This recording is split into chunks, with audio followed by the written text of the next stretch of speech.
Greetings, greetings. Um, Sending you all some warm, positive vibrations from the garden. So, wanted to catch the sun coming up, but it's cloudy, but that's okay. So, make the plants grow here in the garden. So, I love the early hours because I find that the mind, right, which is the activity of your brain, is extremely clear in the early hours before all the noise and all the programs turn on. And so this early day, something I was thinking about as I contemplate um, excellence and stuckness and going after goals and all that stuff. I like excellence. I like achievement, and I contemplate a lot. So anyway, this morning, this question, and it'd be interesting for folks to share respectfully in the comments your thoughts of a broken heart. And when I was coming up, I remember the older people saying that so-and-so died of a broken heart, or my grandmother died of a broken heart, or older people from back in the day, they died of a broken heart. I know I myself have referred to, I would say in recent years, feeling like my heart was broken in terms of betrayal from folks actually who are very dear to me.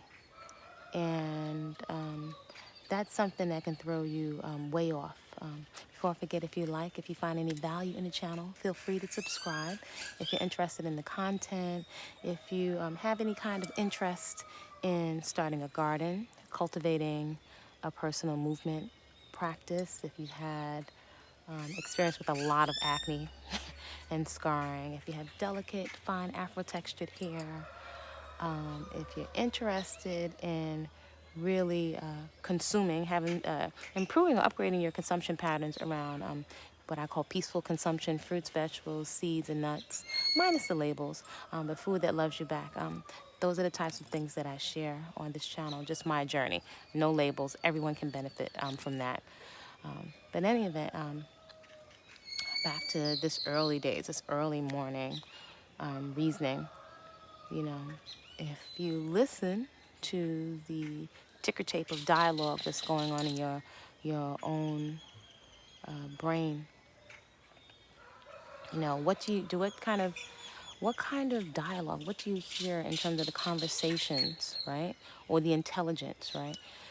What kind of conversations are you having with yourself? What kind of conversations are going through your mind? Are you able to observe, to actually observe objectively, right? A mentality, or your own mentality, or your habitual thought patterns and habits that perhaps keep you stuck or stagnant, or not really getting started in certain areas, not finishing goals, being very distracted, you know, because these are things that we are responsible for in our own lives, in spite of anything that might have happened to us, right? Even we could have been victimized, but still our life is ultimately our responsibility. So I know I can think in recent years, I can think of several people in recent years. I felt like my heart was, I say like my heart was broken in the context that I mean that in, is like I felt like they really betrayed a trust, and yeah, I felt deeply affected. Now, it didn't ruin my whole outlook on life. I would definitely say it's actually given me quite a bit of what I would call hard-earned wisdom, because there's certain things that you don't want to, maybe perhaps, I've been told I like to see the good in people. I'm by no means a human being without flaws. But looking to positivity all the time, and perhaps not wanting to accept the fact that people that you really care about, or people that are really close to you, can hurt you. This could be siblings, this can be parents. I have always sought understanding. I've always felt like from a young girl, that understanding is smart. Not to necessarily give a pass to people, but understanding helps me to comprehend a problem. So I feel like I'm more equipped to be more strategic about finding an appropriate solution or an appropriate response, right? For me, a way to approach a problem, if I can really comprehend and understand and acknowledge that there's a problem, but understand the problem. So this whole thing with a broken heart, I realize that it could really, especially as a woman, but not limited to women, we could really be holding ourselves back, right? Because wallowing in time lost or caught up mentally in the story of what we want to be, still sometimes losing a lot more time. And it's not for us to, I don't know that it's beneficial for us to beat up on ourselves. I'd rather be inquisitive, right? To observe a problem and to be the most efficient. What is the most efficient path? Through assessing what's going on so I can most efficiently get out of it and move on to the next thing and address things appropriately. So as I was thinking about love and a broken heart, I definitely observed culturally, as a people and as a woman, I observe a lot of times we can be very stuck and in our emotions, processing our emotions of a broken heart. I mean, definitely one of the things that we'll do is eat mindlessly, right? And it's something I've been fascinated with. I'm fascinated with human behavior, what causes us to do the things that we do, particularly when it comes to sabotaging ourselves, right? With eating way more food or fuel, even if it's healthy. A lot of times it's not healthy, right? Fuel than we need, or putting ourselves in harm's way with people we haven't vetted in order to be scammed, or putting ourselves in situations where we can be exploited sexually. We do these different things, many things that are technically not logical for a reason. And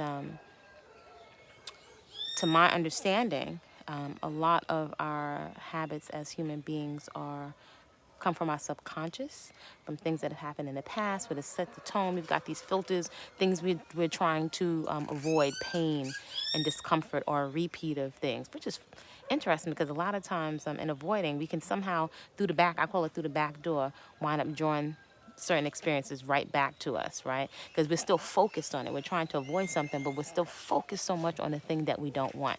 So again, that's coming up in our internal dialogue and so on. So anyway, I could be a little wordy and I'm thinking, but it really occurs to me that I don't know if we ever consider that, and this is a haunting thought, that we've broken our own hearts maybe just as much or more than people that have broken our hearts.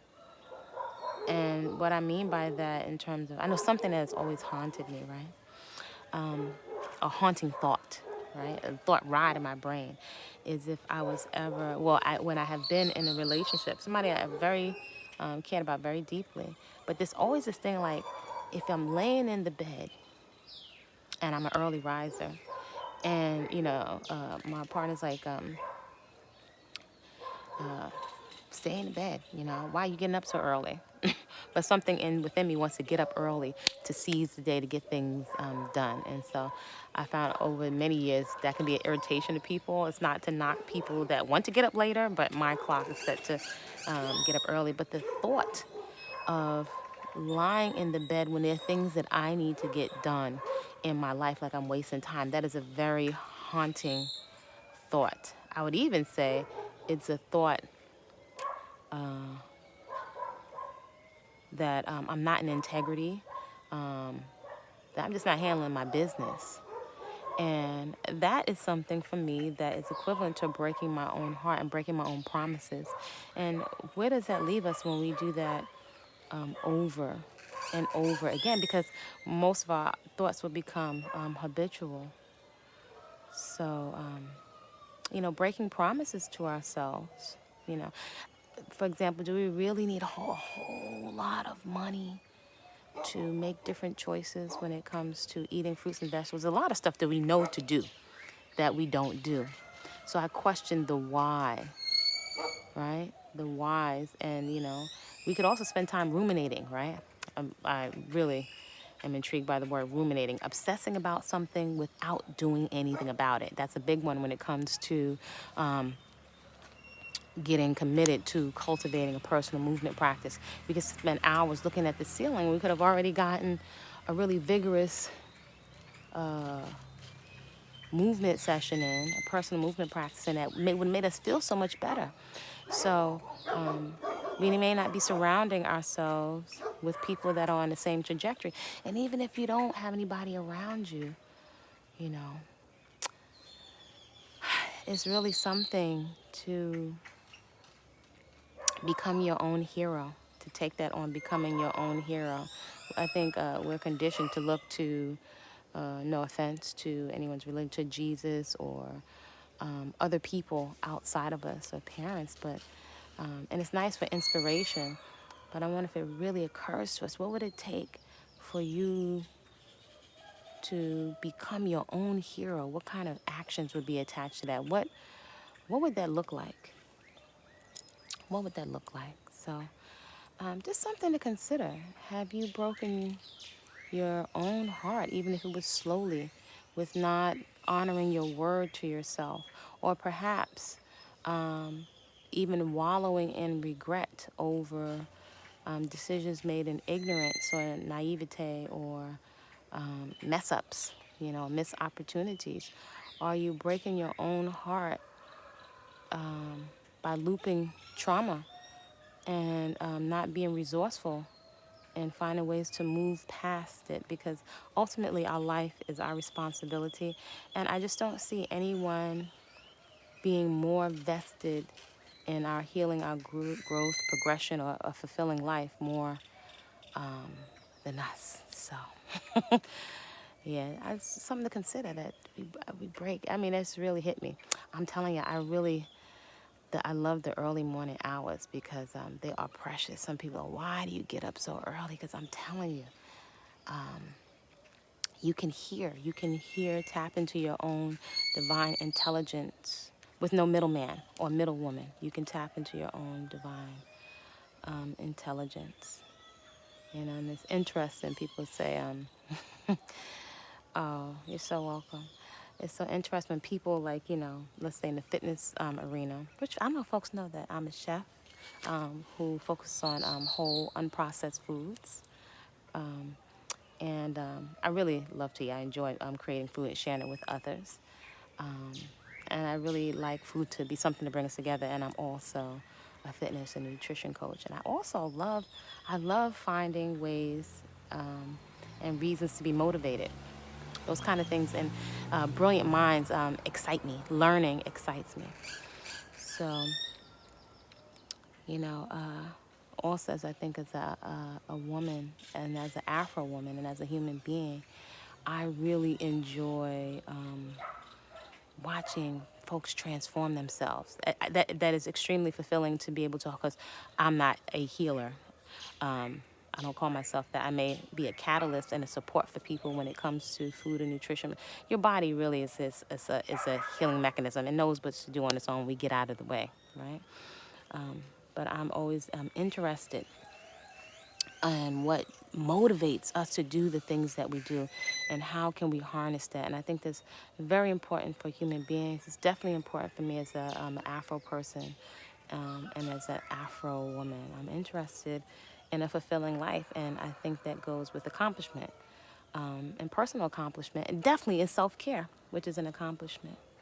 So I'm not going to hold you long. I would love to know or hear respectfully in the comments, have you ever considered, or have you ever broken your own heart as much as maybe perhaps someone else has? And I'm going to give you all a sneak peek at the garden, what's been going on over here in the garden for a minute. Let's see how you do this thing.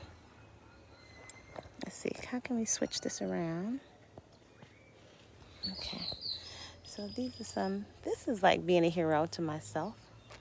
The herbs and the plants that are coming up, because this is actually a lot of work. It's quite, this has been a lot of work. It's humble, but it's a lot of work. I'm looking at one tree over here that is in shock, and I'm just really hoping it comes back to life because we moved it and rooted it out. We're moving all of this dirt and the big old banana trees and stuff that we planted. You know, I see bananas. Oh, where did they go? There's bananas up there on that one over there. You can see the placenta. There's one bunch. I know there's some other bunches hiding out in there. So these to me are like, these to me represent excellence in trying something. Not trying, actually doing. Trying is different than doing, right? If you're doing something, you make progress even if it's imperfect. It's taken years to finally realize that I broke my own heart by compromising to others. That's so real. That's so real. So I think I'm going to be inviting folks, if folks are interested, to join in with me on the early bird club, because I really find that the early bird gets the prize, right? While other people are like, "Why do you get up so early?" Because you know, some folks were even asking, you know, the workouts that I was took a break this month to do a retreat in Jamaica. But when folks are asking why was my workout, yeah, it was at 4 o'clock in the morning. Why would I make a workout at 4 o'clock in the morning? It's because, again, especially as a woman, as an Afro woman, it's so easy to come up with excuses. But if you're up in the early day, if you're up in the early part of the day, you are done. Initially, you may be, you know, your brain and your body may be crying because you're not used to it. These are weeds. But when you're done, you feel so invigorated. It's an immediate esteem booster because it's an immediate sense of accomplishment. And this is something I found over many years. And then also you have enough time to make your healthy food. So when everybody's just rolling over, you got some major things accomplished. You know, and I really contemplate just restructuring. Like, you know, many of us talk about managing time, but managing your energy. I know I feel very energized. I say it all the time and very clear at certain hours of the morning. So I contemplate, especially this might be a good opportunity for many people that their whole work life has shifted to shift their whole way they manage your energy in terms of when, for example, once that your movement practice, aka your workout or your exercise, is done early in the morning, it's done. You get a shot of feel-good hormones early in the morning. You take a shower, you get your food done. You can even pretend. I mean, it's a lot you can get accomplished early in the day before you even see other people's face. It's something to be experienced. But folks are usually coming from their own perspective, which they're already familiar with. So that's nothing new. Let me take a time and smell this plant right here. This is lemon basil. This smells so beautiful. So, you know, those are things, you know that stuff already. Let me go look at the collards. You know that already. That's nothing new. The callalus, we got a lot of rain. So look at the new calla. They were so teeny tiny and they're coming. And I planted lots of basil. This little kale's doing much better. They really like the rainwater. So these guys are coming up. And then this is pumpkin. It's coming up here. Here, these were the first leaves, and these are the true leaves coming up there. So, and then our little kale, some of them really took a hit from the rain, but they're coming up. But these are some of my favorites over here, the kale and the collards area. So in the older video, when we first transplanted them, a lot of times I find with these, they'll go into shock and a lot of them will die. But now they've perking back up. So it's a lot of collards and kale. And they can come in, yeah, they're coming in nice, you know, over here. They're coming in really nice, so there's more to do. So we just put another bed down. These are coming in beautifully. And our tomatoes are about ready to be staked. And then we're putting some new hips over here. So it's always so much work to do in the garden. It's a great analogy for life. So, more to do over here. Just up early. There's nothing like, I mean, I encourage everyone, start a garden, grow something, some kind of a plant or something to nurture. I would even call it, a spiritual practice to nurture, especially if it's something that's going to go into your own body temple. So, especially if it's something that's going to go into your own body temple for something to eat that's going to become part of your brain, your reproductive organs. It can really be powerful to nurture a plant that you're going to eat. So that's just my quick share for today. Again, you're welcome to subscribe to the channel. Make use of the gardening videos that are on this page. This is my little world, and I think doing pretty good for somebody from the city. There are videos on this channel about acne, which I really cleared up my skin. Quite a bit of acne. You can see in some of the older videos with just food, with no store-bought products. I am the person to put lots of food on my face.